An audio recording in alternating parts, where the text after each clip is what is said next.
request a roll call for those present today.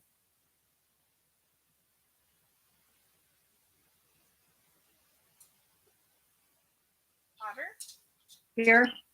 Bauer, Here. Cooper, Here. Alonso, Here. Ryder, Here. Wisman, Here. Fisher. Here. Looks like we have a full attendance. And thank you everyone for being here this evening. We're now going to open up for general public comment, and I believe Mr. Roberts can provide the instructions for the public comment period. Thank you, Chair Potter.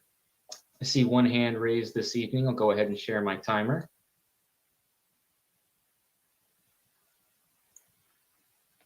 Okay, and up first is Paul G. Paul, I've allowed you to speak. You'll need to unmute yourself. Good evening, Planning Commissioners. Thank you very much for the time. I want to talk to you today about what's coming up for the Petaluma wireless ordinance revisions. These have all been written in secret. The public has no idea what might be coming at us, and it's going to be thrown at us literally a few weeks before you're going to be hearing it. This is completely inappropriate. Let me tell you why. I am a national expert in telecom policy. Through our efforts, we have achieved a lot to give local control back to local cities.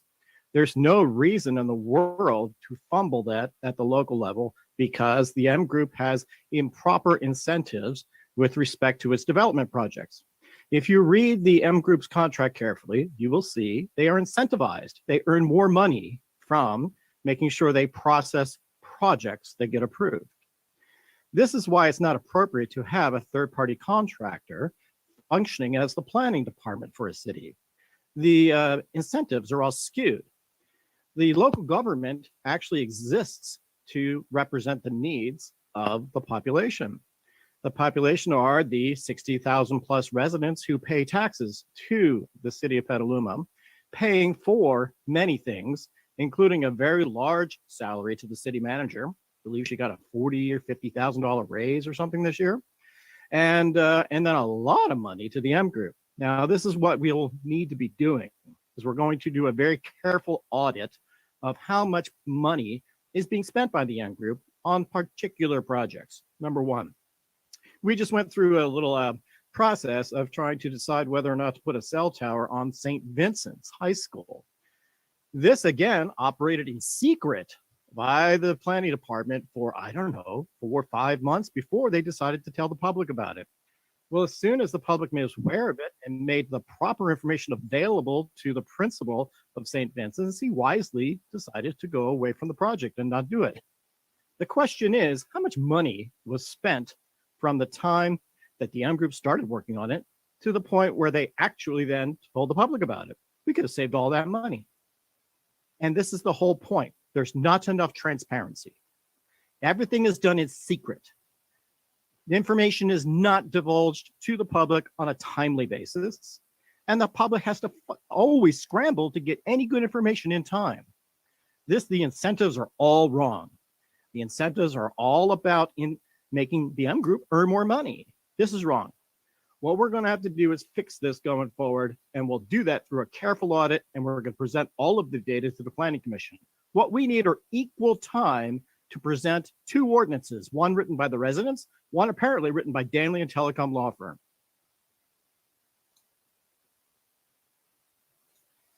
Thank you, Paul, for your comment.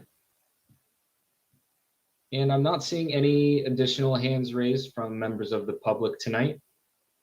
I'll pass it back to Chair Potter. Okay, thank you. And with that, I'll close the general public comment period. There will be an opportunity for the public to comment on the item we're going to be considering having the study session on today. But before we do that, I'd like to go to the committee comments, and I'll ask first for a council liaison report from Belinda Fisher. Thank you, Chair Potter. I have nothing to report back from our November 15th meeting. And I'm sure that Heather Hines will report back if there was something that she thinks that you should know about. Thank you. Thank you. Next, we'll go to Commissioner Hooper on the Pedestrian Bicycle Committee. Thank you, Chair Potter. I have nothing new to report since our last meeting. Thank you. Okay. And then the Tree Advisory Committee, Commissioner Wisman. Yeah, the committee has been working on a recommended tree ordinance that I do see is on the agenda for future, or I believe our next meeting. So I think that's probably the most relevant topic that we've been working on committee level. Great. Well, we're looking forward to hearing more about that at a future meeting. Are there any other comments from any other commissioners? Okay, seeing none, we'll move on to staff comments. And first it will be Interim Community Development Director Heather Hines to give us the director's report. Thank you, Chair Potter. I don't believe there was anything on the last council agenda that was specific to the Planning Commission's business that I can think of. Do want to give you a few other updates. So the St. Vincent's High School telecommunication facility was withdrawn. So that is no longer a project. I know there has been some comments made by the public related to that project. That project has been withdrawn. Staff is working on the telecommunication update ordinance. We do have an administrative draft that is going through final revisions.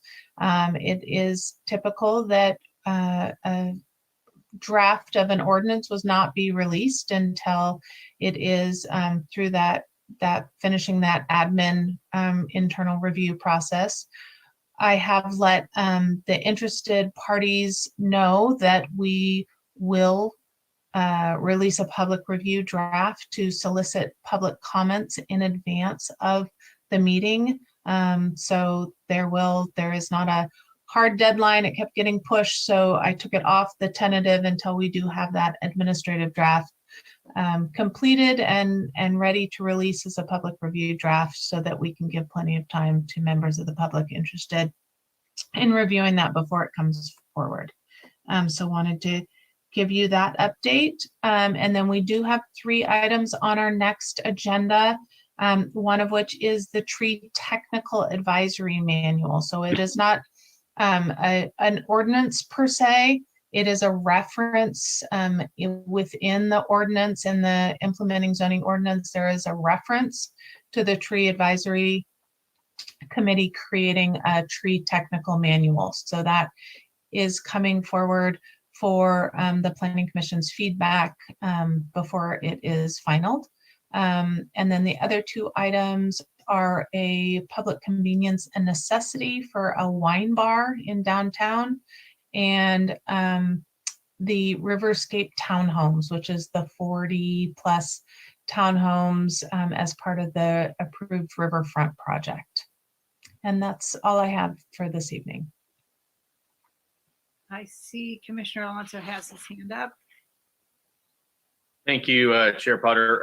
Heather, can you update the commission on the tobacco retail license ordinance, since that sort of indirectly is a land use regulation now on where tobacco stores can be located? Sure. Although I am coming up to speed on the particulars of that, but essentially the council approved a tobacco retail licensing ordinance that limits the number of retail locations based on the population. So a certain number per 1,000 or 10,000 in population, which are currently the number of tobacco retail licenses exceeds that which would be allowed. So several of them, I think maybe half of them, would have to stop operating before there's the ability for new licenses to be issued. So that's it. In a nutshell, there's also limitations on the flavored tobacco. Great, thanks. Appreciate that update. And then can you advise us for December 28th if we're going to have a meeting? As of right now, we are not, and I was trying to keep that open, as I know that is a difficult meeting for most people to make. So right now there is nothing scheduled on that unless something gets pushed from the 14th, the December 14th that needs to is pressing and gets pushed to that. Great, thank you. Mhm. Thank you. Are there any other questions from commissioners? Okay, well, with that, we'll move on to approval of the minutes from the meeting of November 9th, 2021. Has everyone had a chance to review the minutes? Any requested edits, or are we ready to approve? Any objections? Then we'll approve those minutes for November 9th and move on to the heart of the meeting today, which is a study session to discuss the gun store regulations. And this is to have a discussion and provide feedback on possible amendments to the city zoning ordinance. And the commission will not be making any decisions tonight. There'll be an opportunity for public comment following the staff report. So with that, I'd like to turn it over to the staff to give the presentation.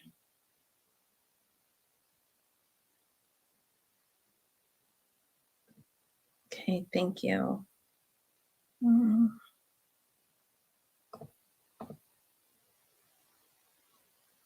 Hey, Eric, every time I click on share screen, it just gives me the sharing options, not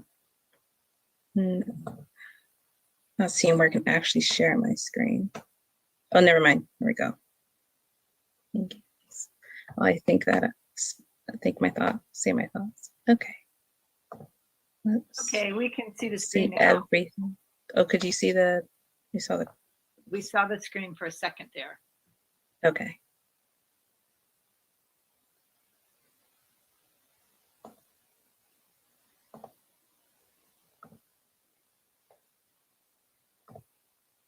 Okay, so everyone sees this now? Okay. Yeah. Hi, everyone. Good evening. So this is a study session for the gun sale regulations. So I'll go over some of the background for federal, state, and the city's regulations, and also some case studies that were examined.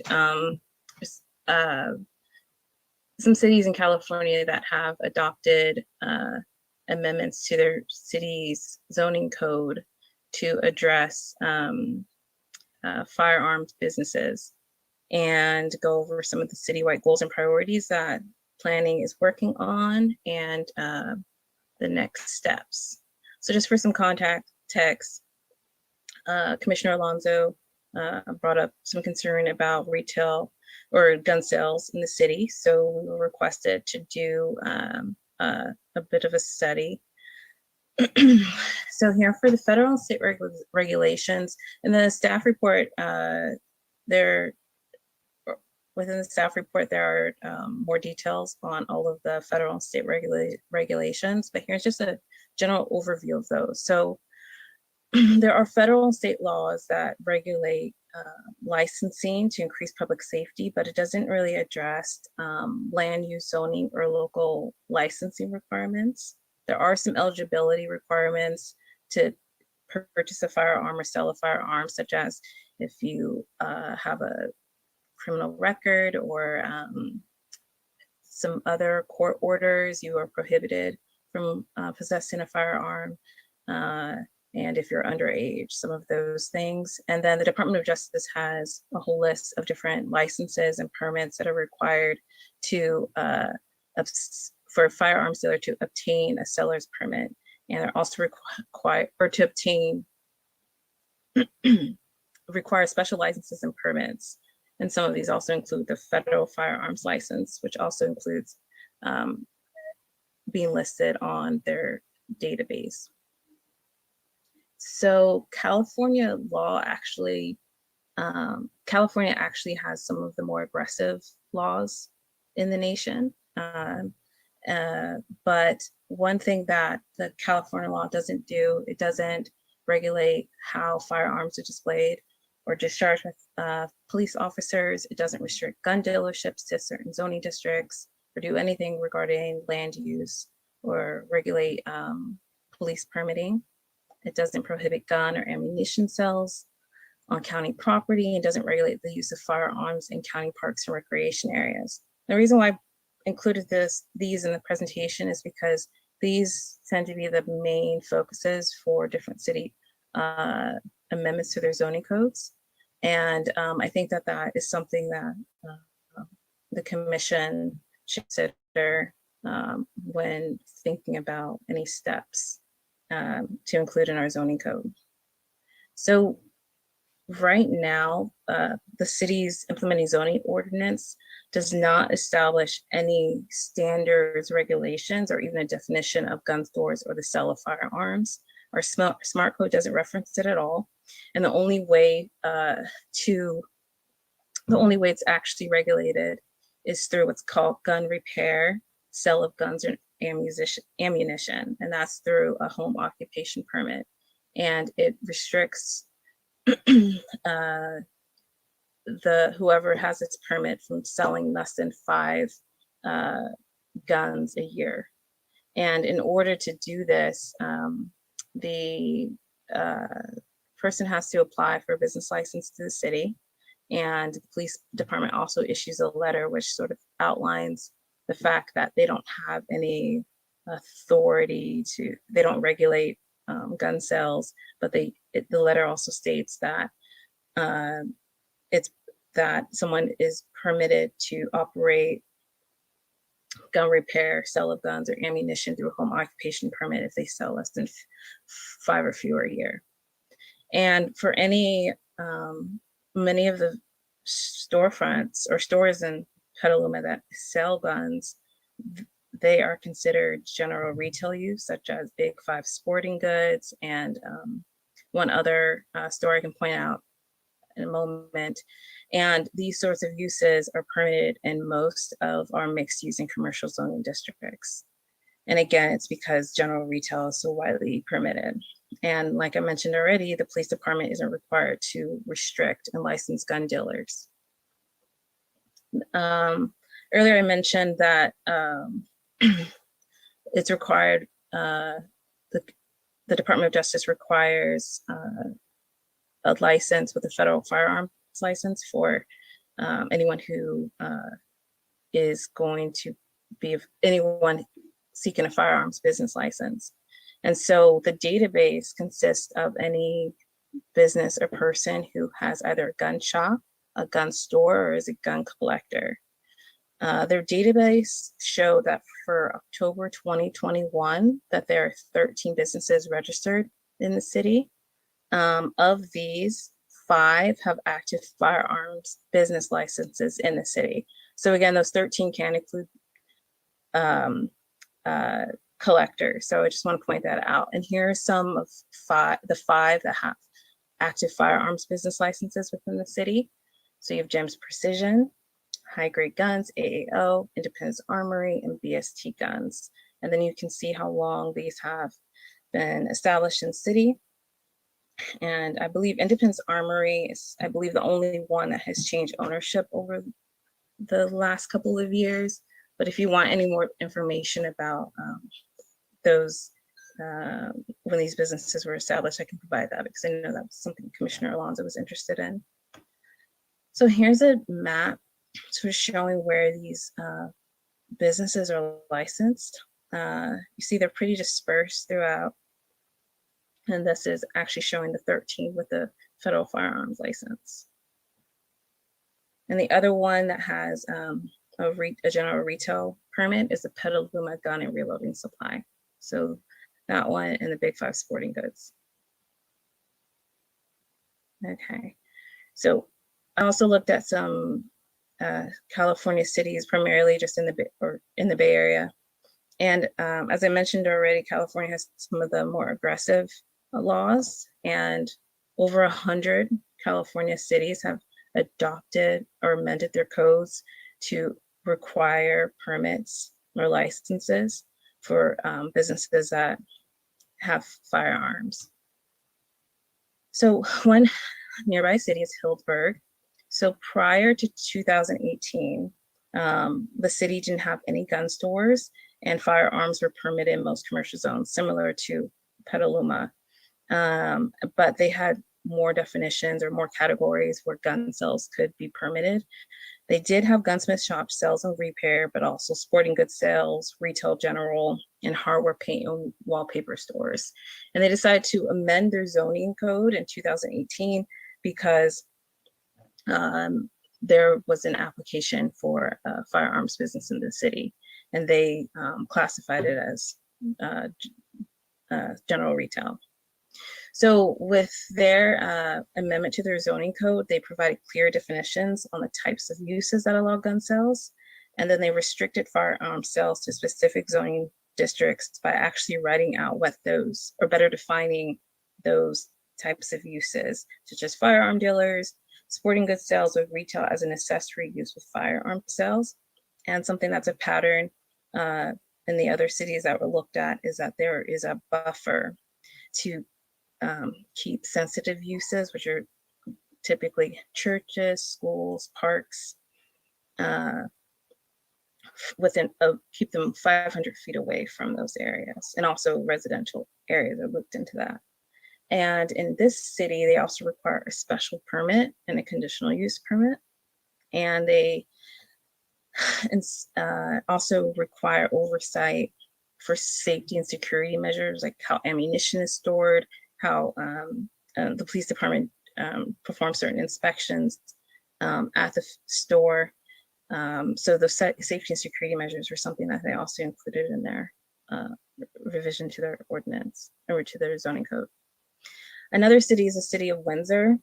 Similar to Hillsburg, they also received an application submitted for firearms retailer.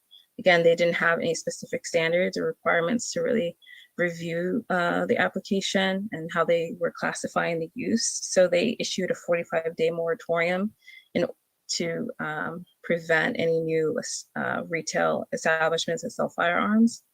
And it also allowed time for staff to sort of evaluate the impacts of this use on the surrounding area. So their zoning text established requirements for a use permit and a conditional use permit, and it limited to specific zones. Again, a 500-foot buffer from sensitive uses, and created definitions for firearms for retail sales and as an accessory use to sporting goods sales.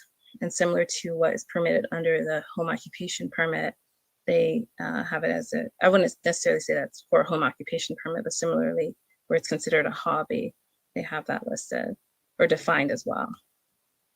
The city of Pinole also has licensing requirements for anyone seeking to sell, transfer, or lease firearms. And the police department really plays a pivotal role in this.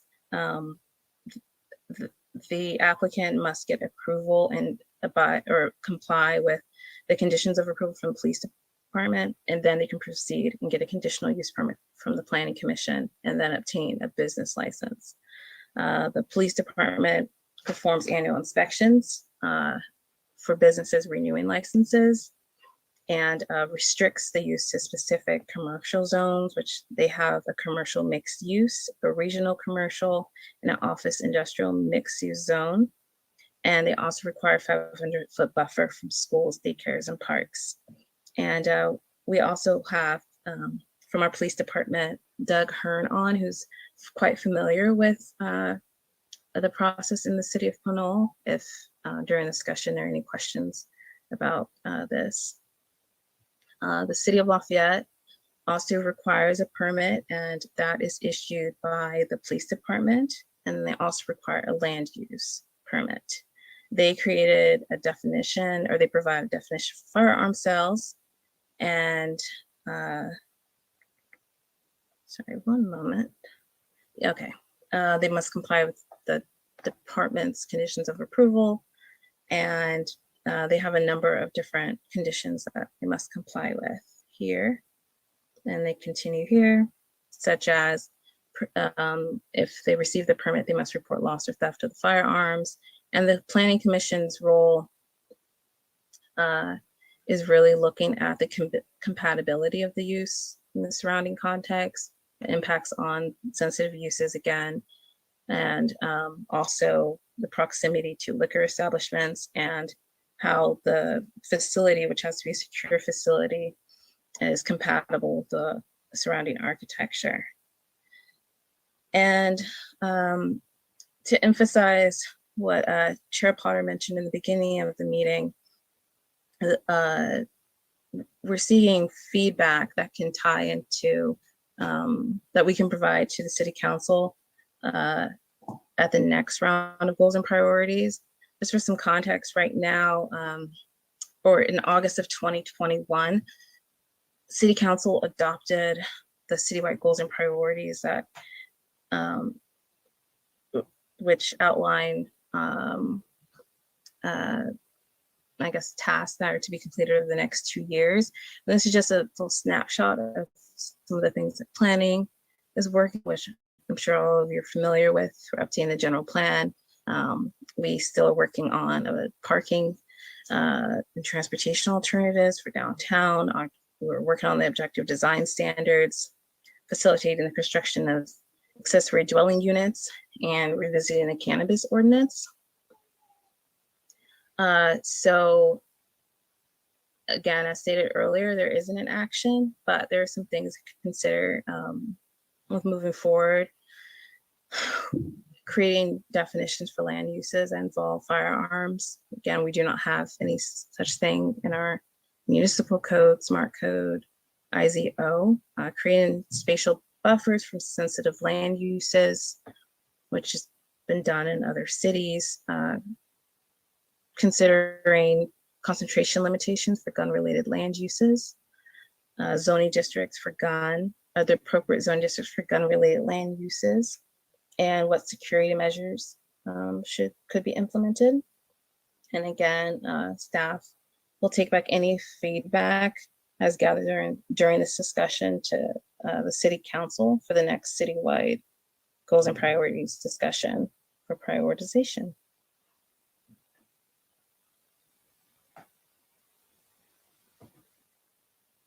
Thank you for that presentation. And I really appreciate you bringing to us the background from the federal and state regulations, as well as the examples from in Sonoma County and nearby. With that, I wanted to open up to the commissioners to get some feedback before we go to the public comment. And I see that Director Hines has her hands up. I just want to kind of follow up on Erica's final slides on recommendation. And the reason that has come up is we have a long list of priorities and work products that the council has assigned to us, and we are working diligently on those, as well as, you know, processing applications that come in and all of the other things that make up the planning department's workload. So we understand that there may be feedback that come out of this study session on changes that would like to be made. And what we are proposing is that we take that feedback, and the next time we provide council with an update and there's a discussion of prioritization, that we present that to the council so that the council can consider the feedback and decide whether to prioritize or, prioritize this over something else or take something else off to provide time to work on this. So I just want to kind of be clear on that it would not be that we won't take the feedback and have it in hand, but it's just prioritizing it at the moment to create an ordinance when there's so many other legislative items that we have been asked to move forward expeditiously. So I just wanted to kind of follow up on that. And thank you for that context. I see Councilmember Fisher has something to add. Well, I had a question, and that is of the home occupants, was it home occupation business licenses? How many of those do we have in the city? I don't have the exact count on the home occupation permits, but for the, sorry, one moment.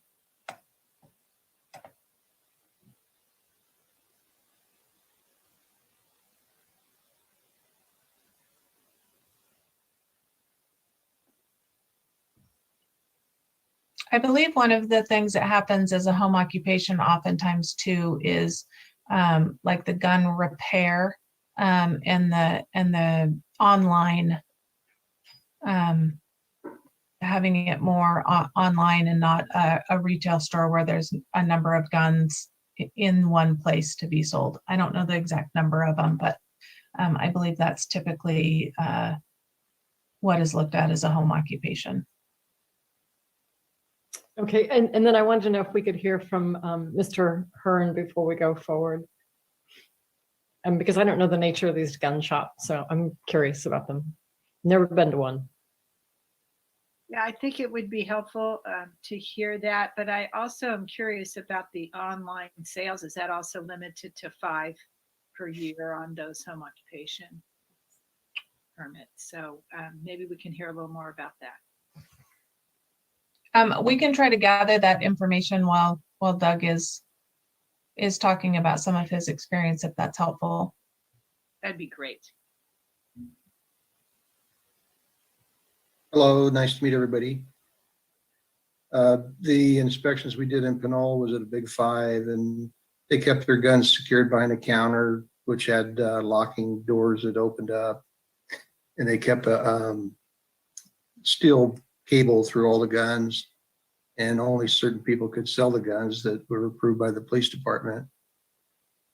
But it was a pretty simple procedure to do the inspections, make sure everybody, all their security measures were in place, and the people that were authorized to sell guns were checked out and passed everything the police department needed. But it was a nice way to keep control of, who sold guns, they were secure, how they were secured at night, kind of video system they may have, and it just helped control the sale of the guns and the security of the guns. Then we'd do a little memo to the chief of police, just indicating the inspection did and who was authorized in the store to sell guns, and forward it with our recommendations for approval or denial.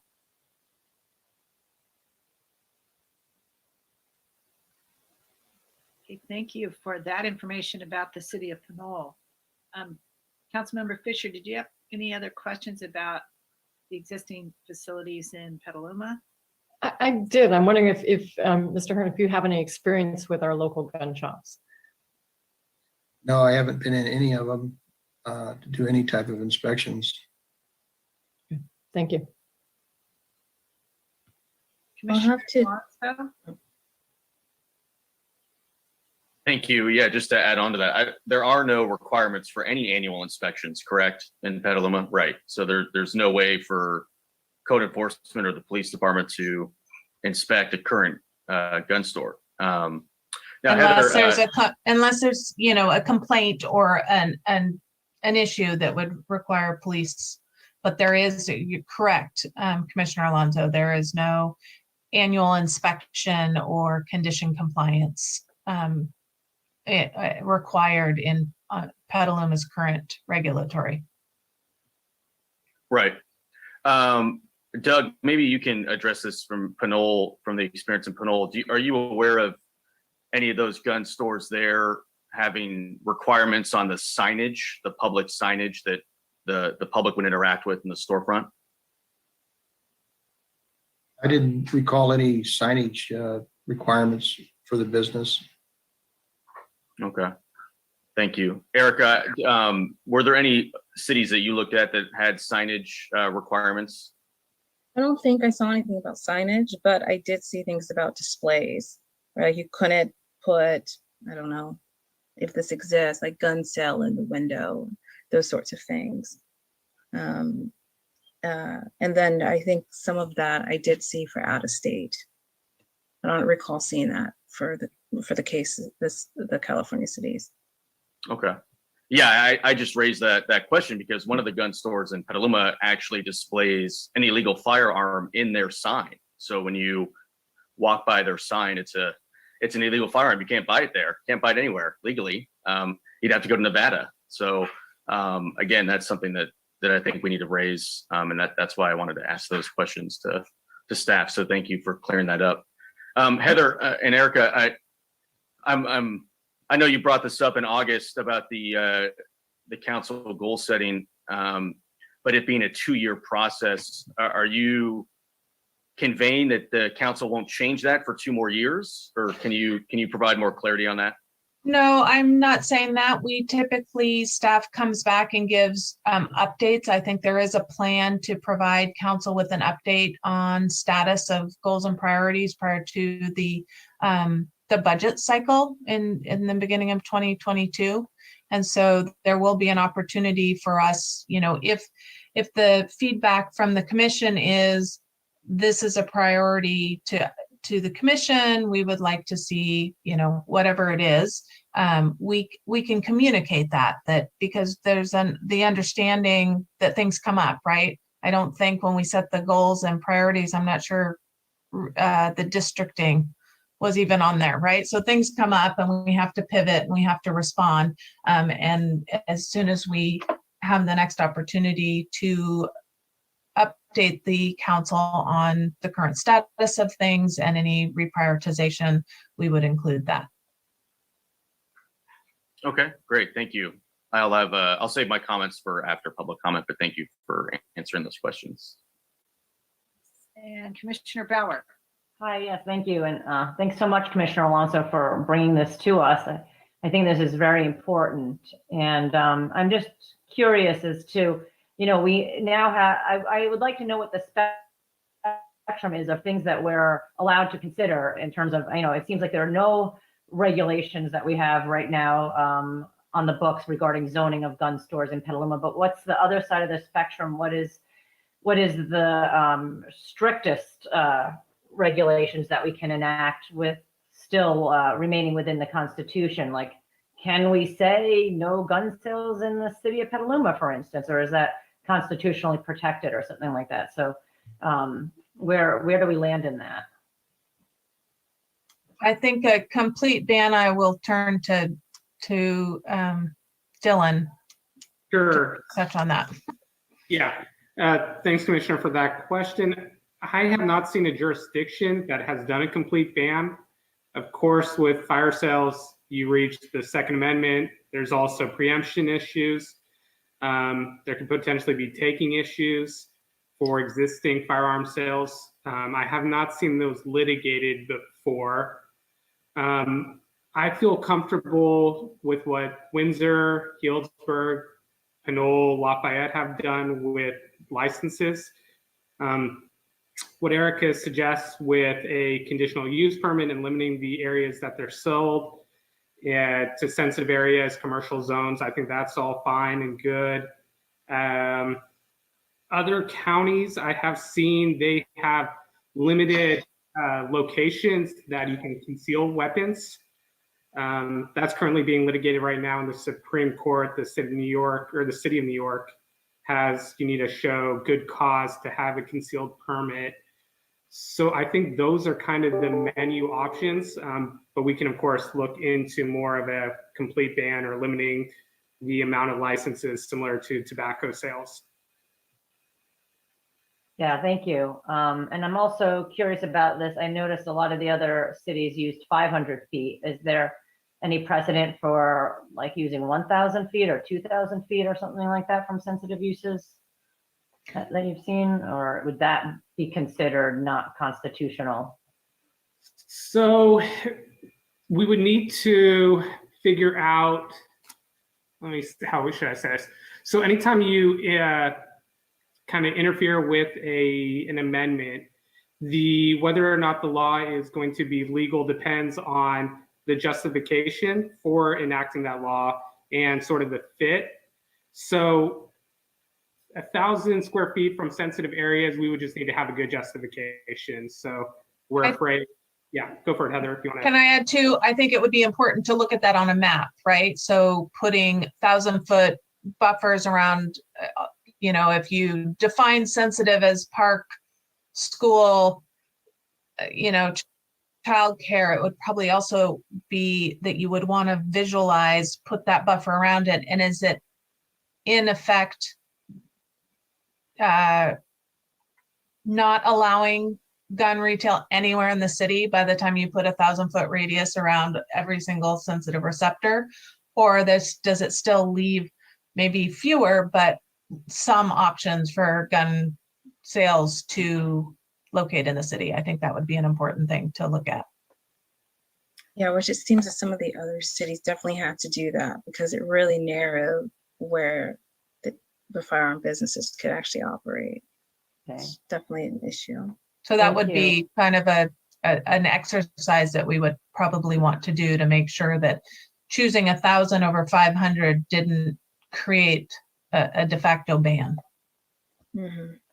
Yeah, I would like it. I mean, when and if we do pursue this further, I would like to see what Dylan was talking about, like a menu of options. Like this is what we legally can. This is the threshold. If we go further than this, then we butt up against lawsuits and everything. And I know that's always the possibility, but these are the things that have been tried in other cities and have worked and have withstood lawsuits or litigation or something like that. So I think that would be something to look at going forward. Thank you. Commissioner Hooper.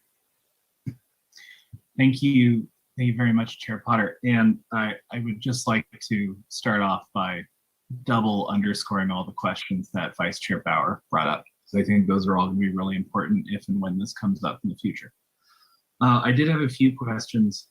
One, which really has to do with the oddness of you grow up in Petaluma where half of the people you go to school with, they go hunting and they do a lot of activity on the weekends that involves whether it's a BB gun or a firearm, and you just kind of grow up around it. But then the number of actual gun stores we have are surprisingly small. I'm not gonna lie, I'm very concerned that we practically have no regulations on this. I think everybody here appears to be just as concerned. So one question I have, and I know so much of what we don't have in our implementing zoning code has to do with, quite frankly, a recession and issues around the last general plan update in 2008. But in Petaluma's past, going back further, is there a reason why the police haven't been involved in kind of this permitting approval and code enforcement process? Because so many of these case examples highlight police involvement and we don't have any connection there. And I only bring it up because, again, this seems to be part of the culture here, but we have no code to match. So I'm just wondering if it was different, more than a decade ago, or if something happened.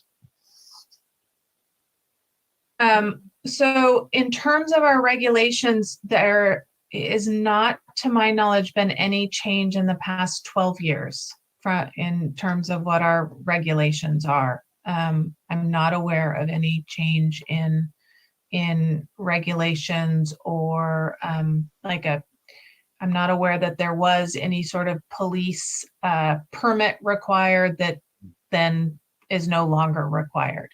And I think that I am not aware of any, and Doug, please correct me if I'm wrong, but I'm not aware of any chronic code enforcement cases with any of our existing retailers.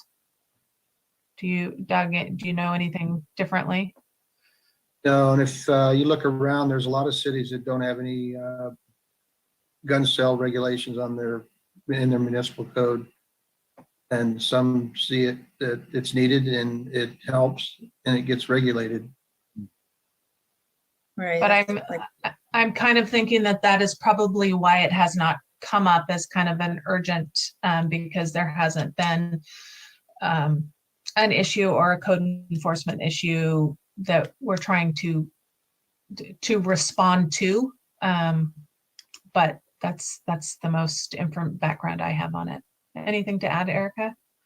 I would just say that many of the cities that I just spoke about, it seemed that they all started looking at their city ordinance or their city codes really relatively recently, within the past 5 years. And it seems to do with, mass shootings, just trying to increase public safety. And some of them, it dawned on them because someone's looking to open a business. That seems to be the common thread. So pretty consistent with what others. Yeah, and not that you want to wait until there's an issue to Right. regulate them, but just I'm thinking that's why it hasn't come up. Right.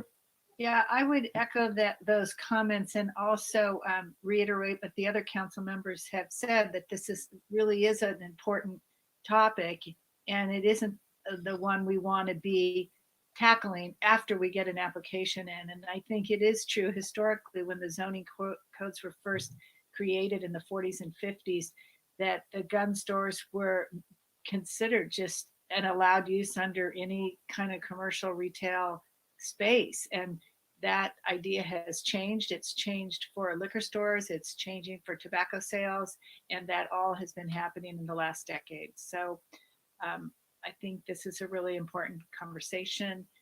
And with that, I would. I'm not, sorry, excuse me, Chair Potter. I had another question. Okay. Yeah. And thank you. That makes sense. And I'm glad we're being proactive. I just wanted to know if there had been a different the other question I have, because I really like what the city of Lafayette seems to have done with regards to strict prohibitions about the age of the people in the store, and specifically how weapons are secured, how they're handed off. I just want to know, much like kind of how prescriptive we can be about distances from specialty areas, how prescriptive can we be in any future code amendments with regards to how weapons are actually transferred and secured?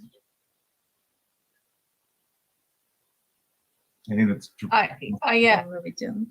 It might be for Dylan, or I don't know. I don't know that I know the answer to that. I think that the way other jurisdictions have done it is often, it's nice to not recreate the wheel and to understand, something that has been adopted by a different city. But whether we can go further than that, I don't know that we've analyzed that. Dylan or Erica, anything different than that? Yeah, I'll just echo what you said, Heather. It's really nice to adopt what another city's done. It's even nicer when their municipal code has been challenged and upheld, similar to the Lafayette. And then, it depends on, I guess, how risk adverse we want to be with those menu of options. I do know the gun sale lobby, they are pretty active in their litigation. Prior to joining Petaluma and Vallejo, I was an attorney for the legal aid, and I'd help with their domestic violence restraining orders. And every time you knew that the offender had a gun, you knew it was going to be a trial and that it was going to just be a war to win that one. So they are active in their litigation. And then just to reiterate on how far we can push the boundary really depends, I want to say, on the justification for it, and just to make sure that the fit it's called well tailored. So we would probably need some statistics and data just to prove that 1,000 feet, or rather than 500 feet, is really going to try to accomplish or succeed in what we're accomplishing. Thank you. Councilmember Fisher. Well, to respond to your comments, Chair Potter, we wouldn't get an application at this point. We would just get stores continuing to open unless we do put a moratorium, right? So a gun store could open tomorrow and the next day and the next day and the next day, and we'd never know about it. Well, wait, would we have a business license application, or is that not required for that? We would have a business license application, but it literally would be classified as general retail, and as long as it was in one of the zones that allowed general retail as a permitted use, it would only be a business license, maybe a sign permit. Okay. Yeah, because we don't have those definitions in place, right? So it still goes under the general retail. Right. Thank you. had a question about the existing locations. You know, when we put the ban on gas stations, it was because we had enough gas stations in the city. We could justify that.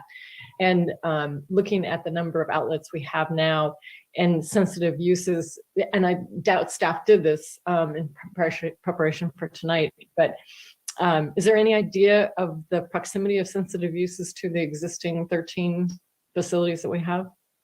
Well, the ones that I was able to, what I mapped, I mean, some of those are residential zones. So again, that could be a collector. But I didn't do analysis to see how close they were to the different sensitive uses. Yeah.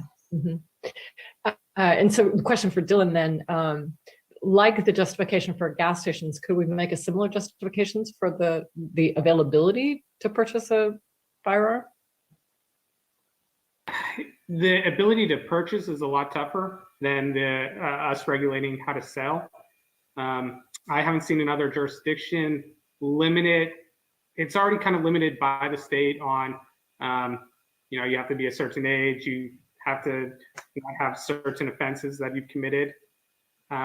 So that will be tougher, I would say, Councilwoman. But when we come back with the menu, that's something we can definitely look into. And Councilmember Fisher, are you referencing the moratorium or the actual prohibition that we ended up adopting? For the gas stations? Yeah, because when you do a moratorium, you specifically have to cite a kind of eminent, you know, something that's eminent that puts the city at risk, or so that's what we did because of the issues that came up with the Safeway gas station was, wait, we realized because of this thing that happened that our ordinances are not adequate to protect Petaluma from gas stations. And that came up because, for instance, gas station was a permitted use in the, whatever that zone is, C2 or whatever the zone is where the Safeway gas station went in. And so there was no protections or process or discretion that the city had given the sensitive receptors around there because it was a permitted use. And so that's what we kind of utilized to say, pause, we need to go back, do our analysis, figure out what options the city wants to adopt on this to better protect the community. So to do a moratorium, we'd have to come up with some sort of similar justification. And Dylan might be able to comment on moratorium, like the requirements of a moratorium, but I think you have to make a case that there's an imminent. That's correct, Heather. And I think the first thing we would need to do is define what that use would be, you know, weapon sales, rather than impose the general sales, right? And then put a moratorium on that use. So it would require an IZO amendment just to even do that moratorium.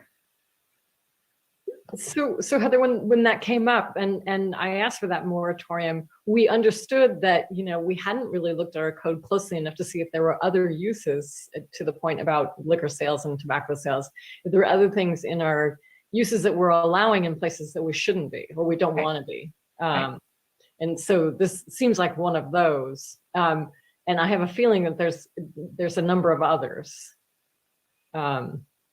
And there could be, although some of the other ones, so some of them, for instance, in our code, we do have, I think the term is adult businesses, which have a higher discretionary oversight. They're allowed either by use permits or in fewer locations. And we did look at whether gun sales could be as easily as putting gun sales under the adult businesses. But the way we define adult businesses is very much based on sex, not on other vices.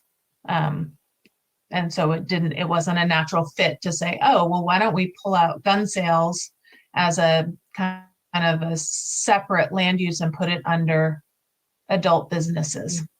So that was one option we looked at when we were looking at this. Is was there a kind of a framework already in our code that would be good to put firearm related businesses under that, but it didn't fit. Got it. Thank you. Councilmember Ryder, Commissioner Ryder.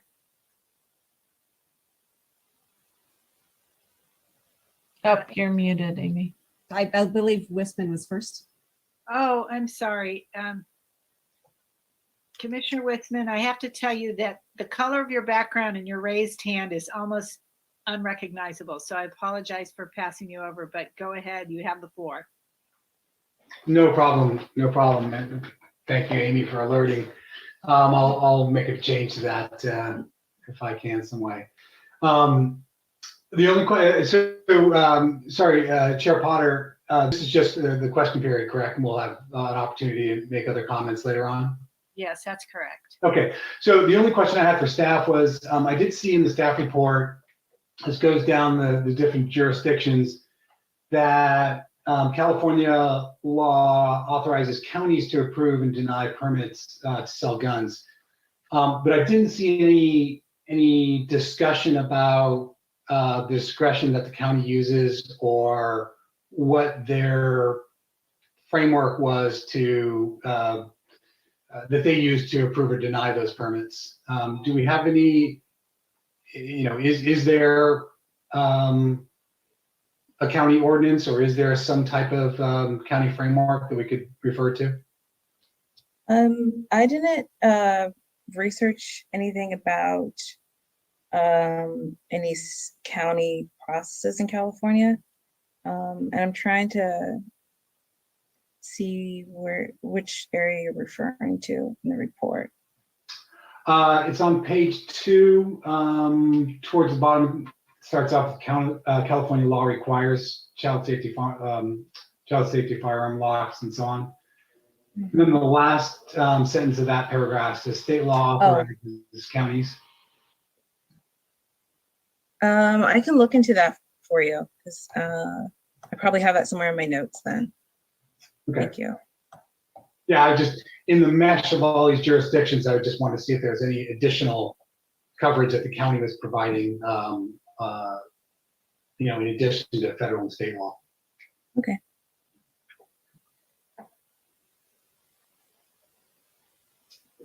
Okay. That's all. That's the only question I have, Chair. Thanks. Okay, thanks. Commissioner Ryder, you're up. And thank you, Chair Potter. So just a couple of questions, and I suspect they might be future research projects, but if I understand correctly, one of the concerns here is around the fact that there's no local enforcement mechanism without some sort of local regulation. But I'm not familiar enough with the state or federal regulations to know what enforcement mechanisms are in place for those. So can you speak to what hoops existing retailers have to jump through outside of local regulation? Okay, so there are a variety of permits and licenses that a firearm business would have to obtain through the Department of Justice. So they also have to undergo, I believe, a background check. They have to get a certificate of eligibility by the Department of Justice. They have to get a certain regulatory license. They have to be listed on the firearms, federal firearms dealers database, and they have to also, as Commissioner Wisman was just talking about, your California law requires child safety firearm locks, prohibits the sell. Well, those are just rules. So it also requires gun dealer employees to undergo background checks, and it limits anyone from purchasing one gun a month. Limits handgun purchases to once per month. And then depending on if you have a criminal record, then you're prohibited from purchasing a gun. But it seems it seems to be the extent. Okay, so it's all kind of in advance, but not necessarily speaking to the enforcement over time. Do you know if they're subjected to annual inspections of some kind from other agencies? No, it doesn't. I don't believe I saw anything that stated that from the state or the federal government. But let me see. I can say that the businesses in Petaluma that have their permits, I believe that they've had to renew them. I'll have to check on that. I'll have to go back to a different window. But I also, other than obtaining a license here with the city of Petaluma, the police department also has to issue, issue a letter regarding the limitations or the restrictions for those home occupancy permit businesses. But that seems to be it. Can I ask That one answers your clarifying question, Erica, or maybe Yeah. Doug, that I'm not sure I know the answer to?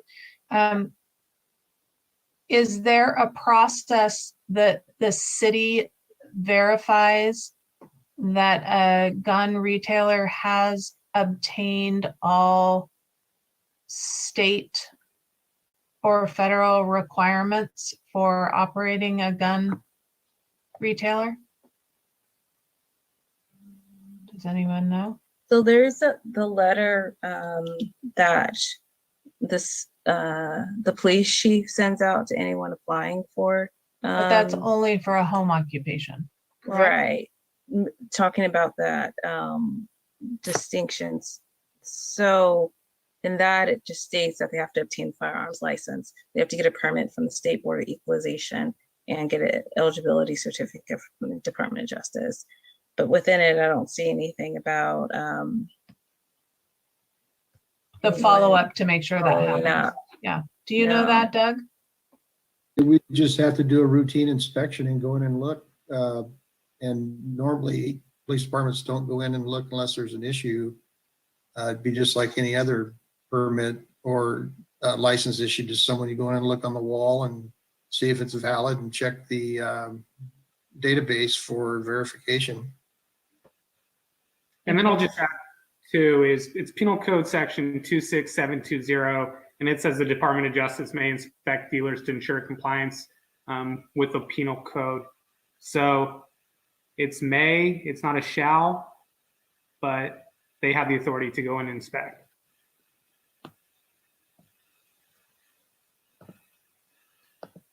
Are there any other questions from commissioners? Yeah, sorry, I wasn't finished, but thank you. Yeah, so I would be interested if and when we pursue this to understand better what the normal enforcement mechanism is that exists today, just to better understand kind of the breadth of that.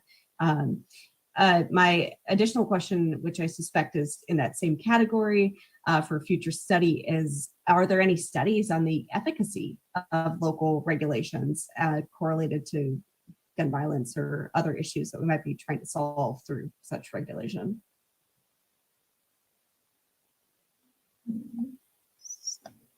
I don't know. Erica, did you look into any? Okay, so when I also looked at a national level and or different zoning codes and such. And there's this, I have to find it, but I haven't seen a study or anything saying that this has resulted in better public safety or anything like that. But there seem to be studies that state by having better regulate or having regulations around gun sales, that it does improve the safety in the city, where people, like by having better security, there's less theft. By having the guns secured safely, it also helps eliminate some of the potential risks or that someone will break in and steal guns. Around public safety, I guess it depends on what the goal is. So if it's just to decrease gun sales or if it's to improve public safety, I guess that's. I will add that there's also, I mean, like, I just did a Google search, and like Amnesty has statements that strict regulations of firearms and strategic violence reduction initiatives are the most effective way of reducing gun violence. But it doesn't give you any sort of like, we studied this. So I think there are some, but whether it gets down to, we would have to dig deeper, obviously, to find some quantitative data on where those statements are the backing for those statements. And then I'll just add to that, Commissioner Ryder, those are the type of stats that we're going to want to put as findings for ordinance to justify the reasons. I'm sure there are anti-gun lobbyists and groups out there that have statistics. When we did the tobacco retail, there were plenty of statistics. So I'm sure there are agencies out there, and when we come back, we can definitely have those statistics to help justify our ordinance. I appreciate that. Thank you. Can I add something? Please. Yeah, so this whole process kind of puts us as boots on the ground and going in and making sure these guns are secure in the stores. And it would definitely improve any type of theft of guns. And it would just be a positive thing to make sure that the guns are secure in the business.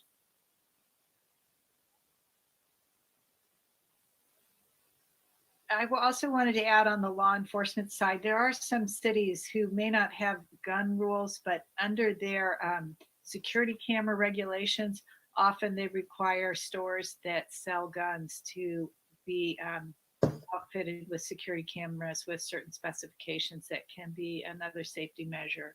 So it might not show up as a gun ordinance, but there could be other layers there for public safety and law enforcement.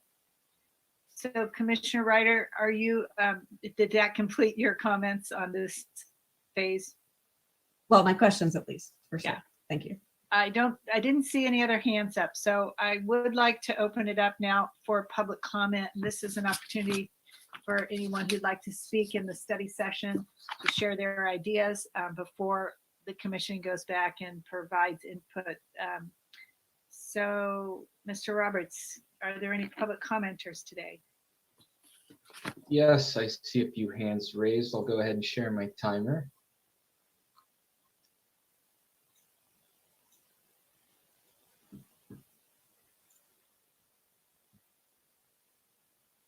Okay, up first is Amy Malaise, followed by Stefan Perez. Amy, I've allowed you to speak. You'll need to unmute yourself.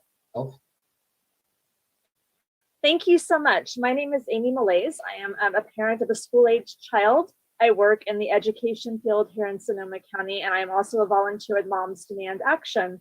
And I want to thank you all for taking the time to study these gun store regulations. It seems like something that we should have taken care of a long time ago.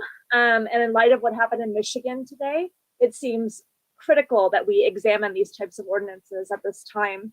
And I just wanted to say that I support clear definitions for zoning of firearm sales here in Petaluma, so that when somebody applies for a license for a gun shop, that we can clearly say that they are firearm retail sales and not just general retail.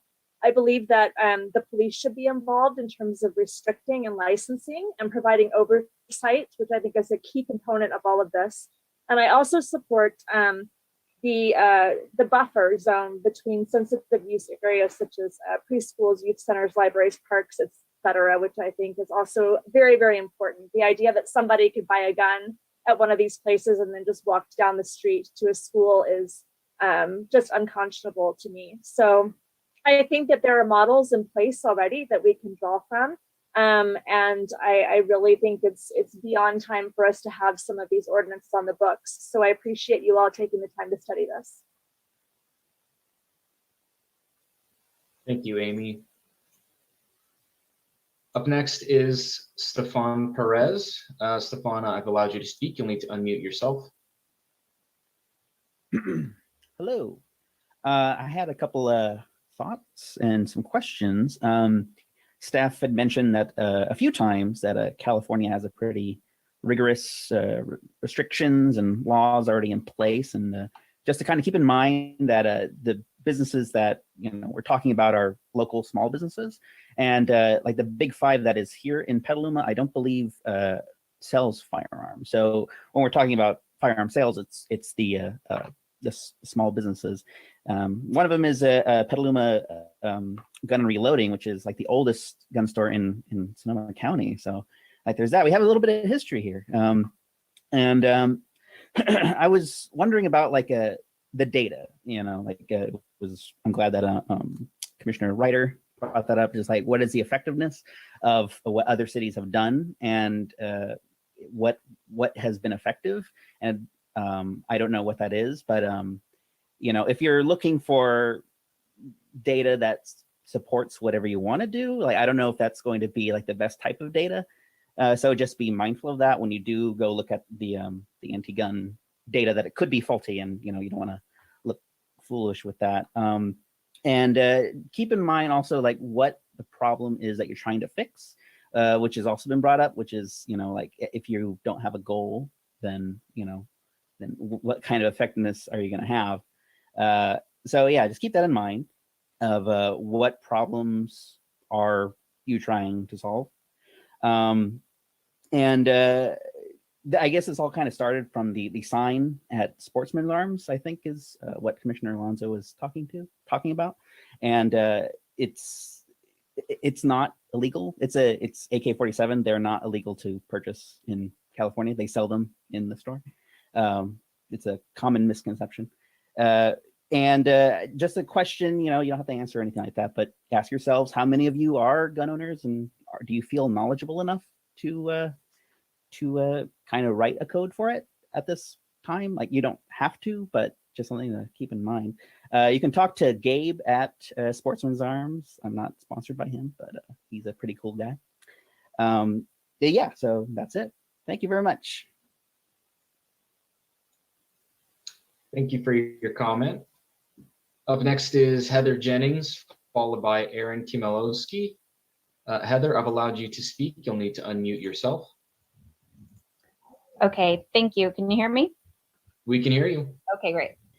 Well, hello. My name's Heather Jennings, and I'm a parent with students at Petaluma City Schools, and I'm also the local chapter lead for Moms Demand Action, which is a gun violence prevention group, where here in Petaluma, we've partnered with schools and PTAs to talk to parents and community members about gun violence prevention, safe storage, and teen suicide prevention. I also advocate for common sense gun legislation at the state and federal level. And I would like to point you to Every Town for Gun Safety and the Brady campaign for data on the efficacy of local gun ordinances, and the Gabby Giffords Law Center for legal guidance. I just wanted to offer my thoughts on a zoning ordinance.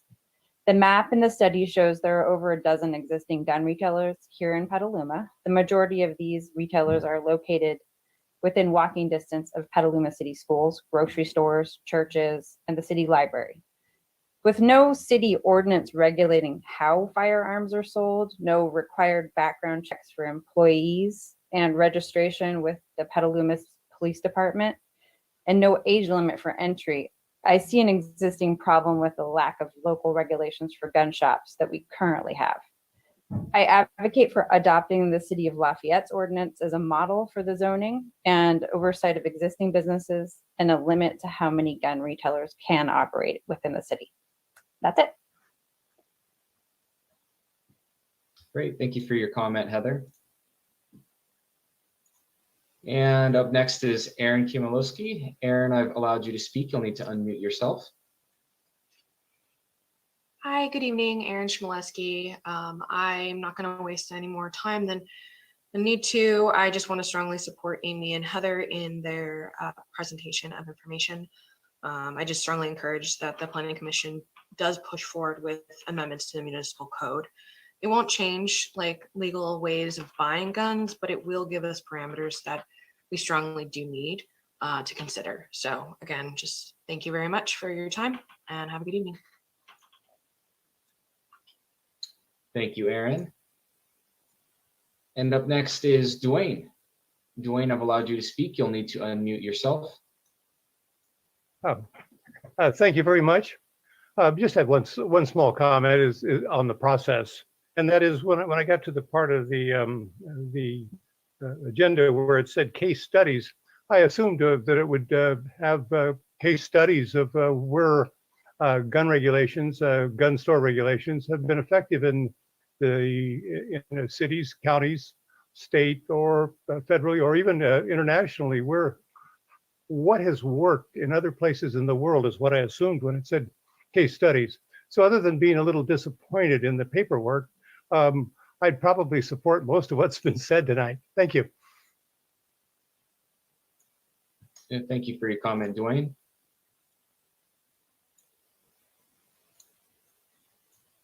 And I'm not seeing any additional hands raised from members of the public this evening. So with that, I will pass it back to Chair Potter.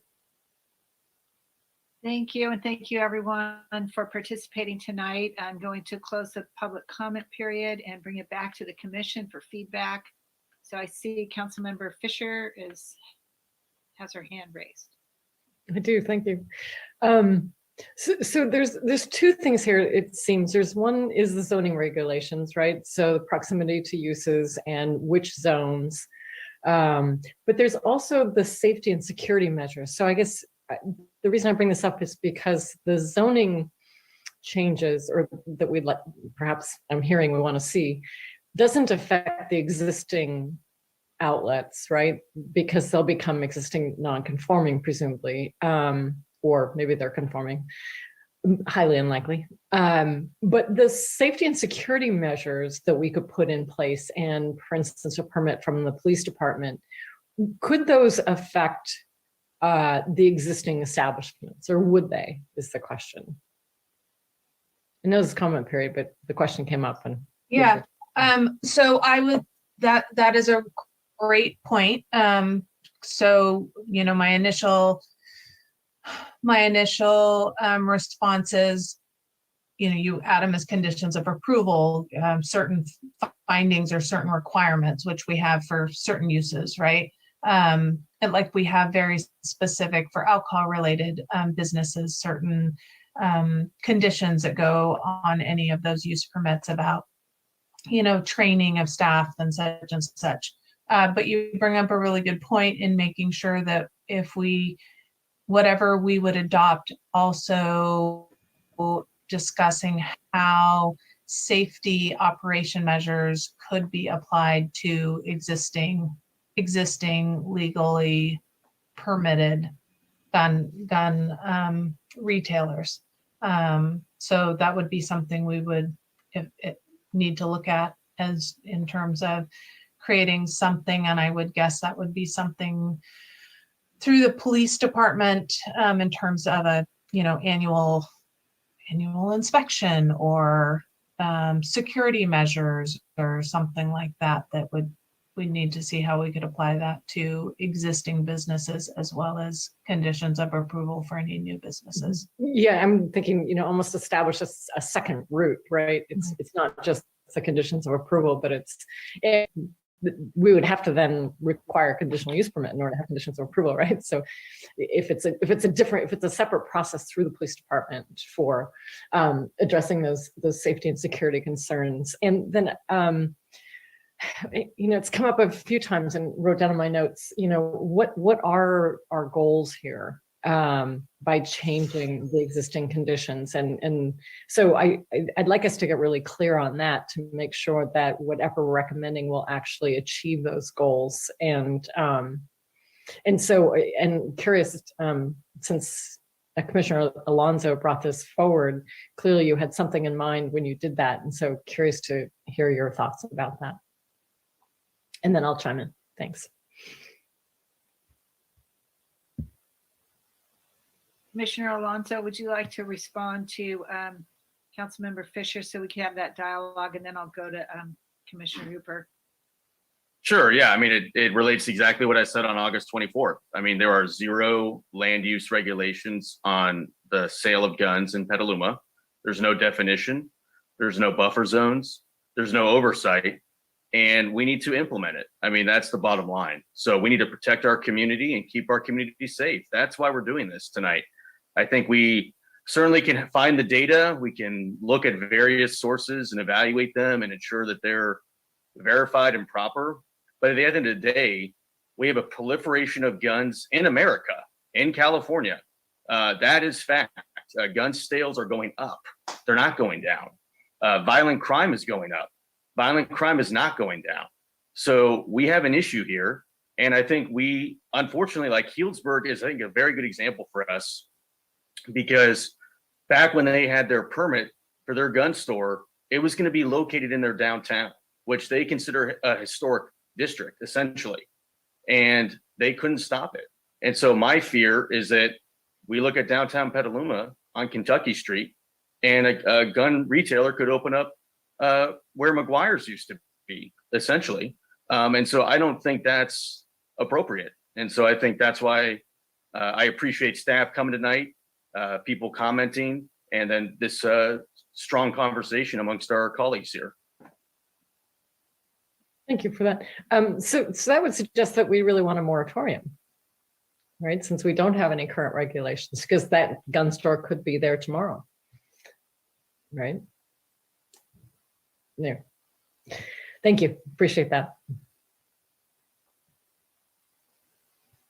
Commissioner Hooper. First of all, I'd just like to support everything that Commissioner Alonso just said. We haven't had an incident, but as today's news should remind us, that doesn't mean we won't. And it's really nice that for once we can actually be proactive about a problem. This is very much a public health problem for all of us.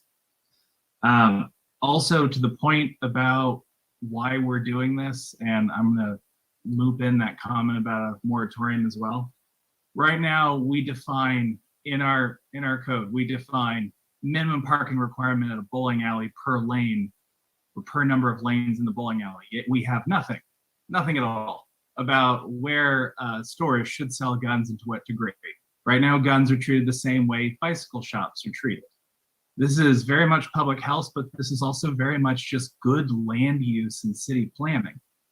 I don't know if we need a moratorium right now or not, but what we desperately need is to have a clear path for where we want to actually have gun sales and to what degree.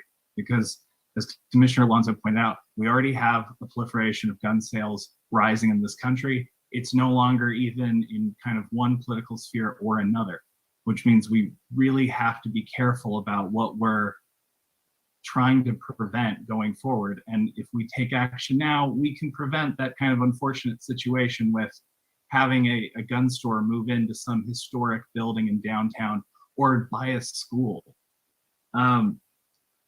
Before coming to this, I just dived deeply into the case studies, and I've got a list of what I'd like to see. So I'm just going to run through that as part of my public comment, because frankly, I came to this with my mind made up that we need to take action. There's certain things we were missing. By all means, I know everybody else will have their views as well. But just trying to run through this at a somewhat brisk pace. I definitely want to see us having clearly defined specialty zones for where guns might be sold. I definitely want to see buffer zones. I think because it is a public health concern, and because frankly, we have longer distances for probably less alarming issues. I think 1,000-foot difference, 1,000-foot distance for some of these buffer areas makes complete sense. And I would like to argue that this should include, but certainly not be limited to, let me just go through, schools, preschools, daycare, senior living centers, liquor stores. I know we have a lot of liquor stores in Petaluma, so that might create a bit of an issue. but I don't think it should be too hard to understand the danger of having gun stores right next to the liquor store on a Friday night.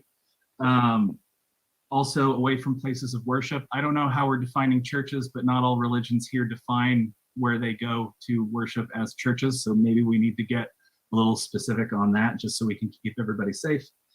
Also would like to see that set back with health centers and also community centers and facilities for the shelterless. I would also like to see both, essentially, I'd like to see land use conditional permits for whether or not something should go into place, but then I would also like to see the police side of things and looking to see whether or not it's a valid or a safe use of the site, whether or not they're following the right requirements. I want to see both sides of that process engaged, just like the other case studies that you showed. I would also, as Commissioner Alonso has alluded to multiple times, it would be good to see requirements for what the signs can display, just like it might have been Panola or Lafayette. Like to make sure that there's no gun being either directly on display from the street or through imagery. We all know what these things are. It's not like they have to sell the imagery of it. I'd also like to see police sign off of the security plan for how guns are going to be stored, how they're going to be protected, and what the process will be should anything be reported missing. And then moving from there. Oh, and I'd also like to see, similar to Lafayette, and that's why I asked the question, because I just wanted to make sure that this was something that we could actually institute. I really like the restrictions that they applied for how a weapon is secured when it's being sold, what the restrictions are, what the locks are. I really do think that's critical if we're trying to make sure the community is safe.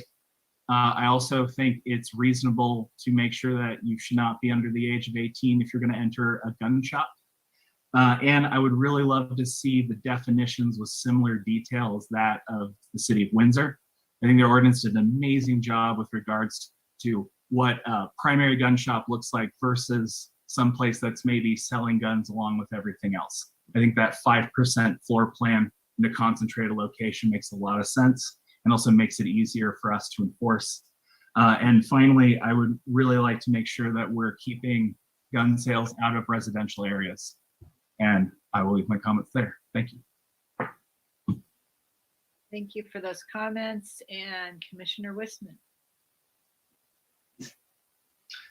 Thank you, Chair Potter.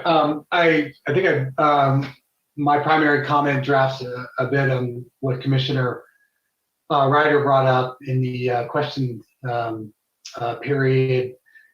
I was doing a little bit of background research myself and came upon the Brady Campaign to Prevent Gun Violence website. And germane to this topic, one stat really jumped out of the page, and they report that 90% of guns used in crimes come from 5% of gun dealers.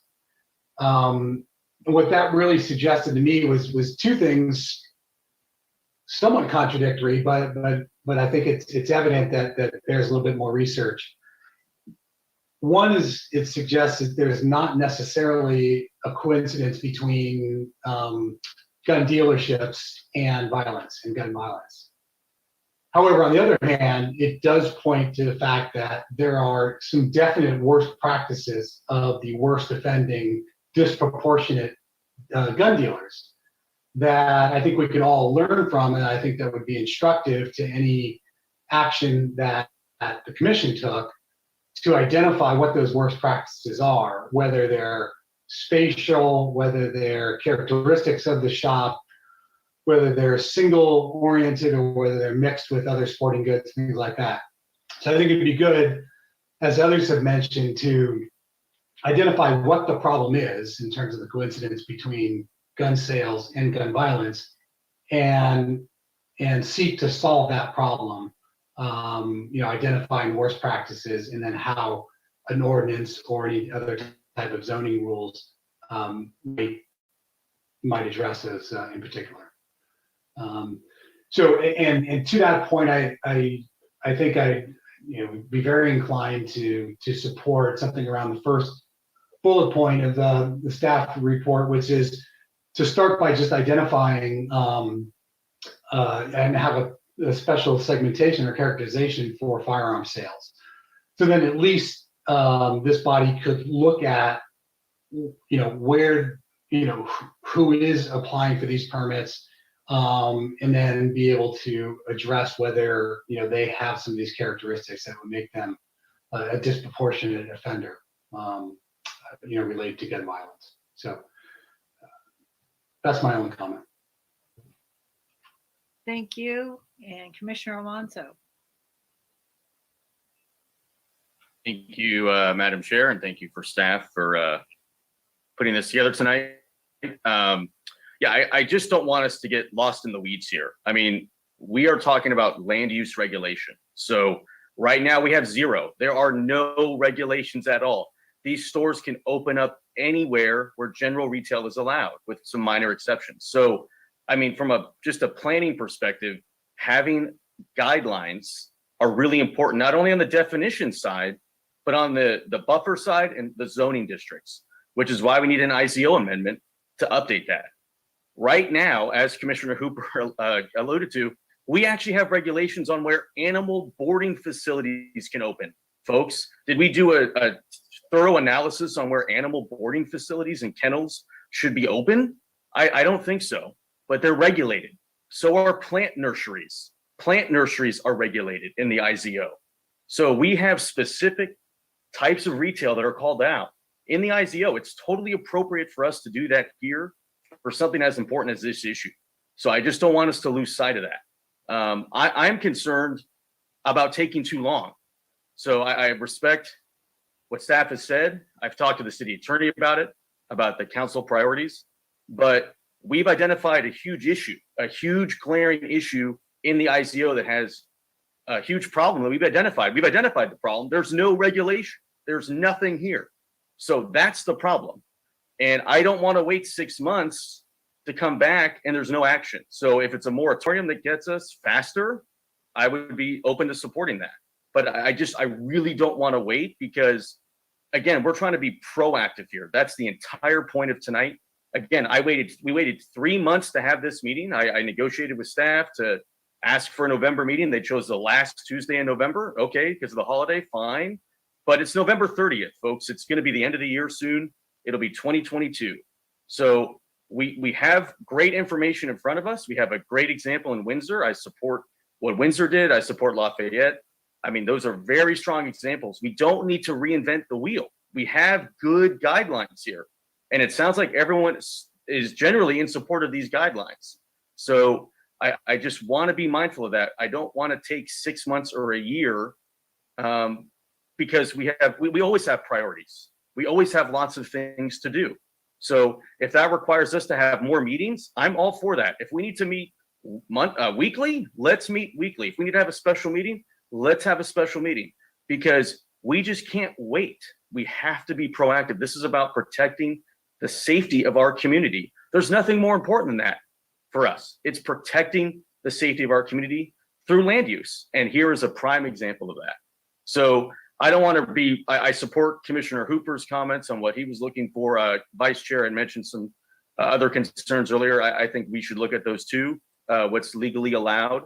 I think having a buffer zone, including any sort of activity related to children is important. So like museums, for instance, childcare facilities. I think we need to look at that. I think having the police involved, I really appreciate Doug being here. I think that's so important because code enforcement is a key piece to this because they do such important work overseeing the businesses in our city to make sure that they're running properly and they're protecting the community and that we're safe. And so I think including the police department in this is really important. But we need annual inspections. We need guidelines for safety and security in those stores. The chair mentioned security cameras. I think that's a great idea. Requiring security cameras at these retail establishments. So I think there's a lot we can do. The good news is, as Erica mentioned, over 100 cities have done something. So we're not alone here. We can learn from what's worked, and we should rely on that expertise and move this forward as soon as possible. Thank you. Thank you, Commissioner Alonso, and thank you so much for bringing this to the attention of this commission, the staff, and the community. I think everyone really appreciates the conversation. So I'm going to turn it over to Vice Chair Bauer. Thank you very much, Chair Potter. I just wanted to echo what my fellow commissioners have said before, that this is a really important topic, and I'm so grateful for Commissioner Alonso for bringing it here. I didn't realize that we didn't have any zoning regulations on the books about this. Otherwise, I'm sure one of us would have brought it here earlier. So thank you so much, Commissioner Alonso, for noticing that and bringing that to our attention. And I think because of that, I do see the need, and I do think maybe a moratorium is something that we can consider, just because it is such a very important topic. And you have me thinking, like, why are we doing this? Well, we're doing this to keep our community safer. I don't want guns to be sold when they shouldn't be sold to people that shouldn't get them. And right now, I mean, we don't know what's going on. There's no inspections. There's no checking up on if they're doing the background checks correctly. It's making me, frankly, feel not that safe here, not without these kind of codes. And it's a little disconcerting. I support everything that Commissioner Hooper ran down, and especially when it comes to gun signage. I don't think we should be marketing guns to our youth. That's why I don't think they should be sold anywhere around our youth. And, maybe it needs to be done the way we're doing cannabis right now, where they're kind of in certain areas and there's no signage up and there's no marketing involved. I think that would be something that would go a long way in our community. And I also want to just say, thank you so much for Moms Demand Action for coming and speaking up, and all the other community members. You could see that it is something that is very important to our community, and it looks like it's important to all of us as commissioners. And I'm grateful to staff for bringing it to our attention too, and to doing such a good job presenting the options to us. And I look forward to hearing about more options in the future, because I think we should push the envelope a little bit and try to make our community as safe as we possibly can, because there's a lot of room for gun safety, and we can't do most of it as commissioners here in Petaluma. Most of it has to be done at actually the federal level, and we don't have any control over that, but we do have control over this little area in our little city. And I think we should do what we can to make our community safer. So thank you very much for having us, and back to you, Chair Potter. Thank you, Vice Chair Bauer, and Commissioner Ryder. Yeah, just a couple of comments. It sounds like we're circling on some solutions, but I just wanted to first of all say thank you, staff, for putting this together, and Commissioner Alonso for your passion and for elevating this to us. I do think that making sure we are in some level of alignment around what we're trying to accomplish makes sense. And at the same time, I'm hearing the urgency. So I don't know exactly how a moratorium might work, but perhaps a temporary one while we figure out what regulations we need might be the right first step. For me, the operational security and safety measures, as well as enforcement, frankly, seem more immediate as a need than the zoning regulations. That's my personal opinion. I'm also concerned about signage, mostly from, I don't want to traumatize anyone more than they have already been. So I don't want it to trigger anything for folks to have signage or visible firearms in places that the public can see them. So I do think that that's just a consideration that we should keep in mind. But I do think that looking carefully at what regulations work to accomplish those goals around public safety would be time worth spending. So those are my closing thoughts. Thanks so much. Thank you. And thank you to everyone who has been so thoughtful tonight and brought forward ideas. I am struck by the level of agreement that the commission has reached in the input, and also the sense of urgency. And I really appreciate the public commenters as well to bring into focus the issues of concern for them. I think we need to work together as quickly as we can to have a well thought out and protective land use regulation that's legal and will be easy for us to enforce and implement and to have public acceptance for. So having said that, I think that we can approach it on a number of fronts. And I would ask staff to consider reaching out to the police department to bring this forward, both on the land use front and on the sort of permit and enforcement place together, so that we can address both of those issues.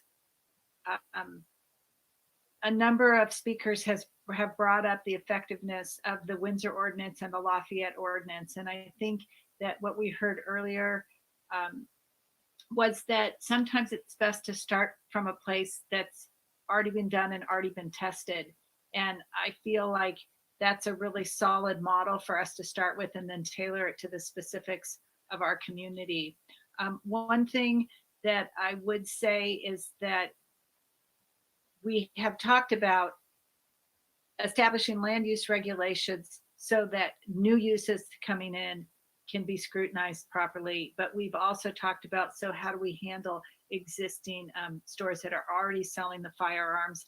And I do think it's important that we work with those businesses and that we figure out the mechanism to allow them to continue to provide this service in a safe and way that's protective of the public health. I am a big fan of the use permit tool as part of our zoning ordinance. And I saw that in Windsor, in addition to establishing what we've already talked about, definitions and buffer zones, and then zoning districts. If we have the authority in our code to require a use permit, that's the time that we can open it for a public hearing and then really craft appropriate conditions for that site and that proposed use. And so that's something that I think would be very helpful in this case. And then I would ask staff, granted, there's a long list of priorities, but if possible, to come back with a regular report to the commission so we know where we stand with this, because any changes to the zoning code have to go through a process. It's not a super fast process, right? There's the issue of the outreach and crafting and drafting, and then there's the whole procedural steps. So I'd be personally interested in laying out sort of a schedule about when that could happen in 2022. So I don't know if there are commissioners have any one last comment before we are approaching the end of this item, but I think we've heard a lot of really excellent feedback today. Commissioner Alonso.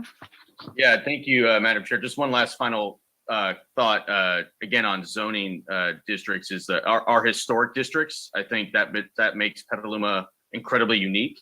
And so I think that's something that I would want to see more information on about how we can protect our historic districts, especially our downtown corridor.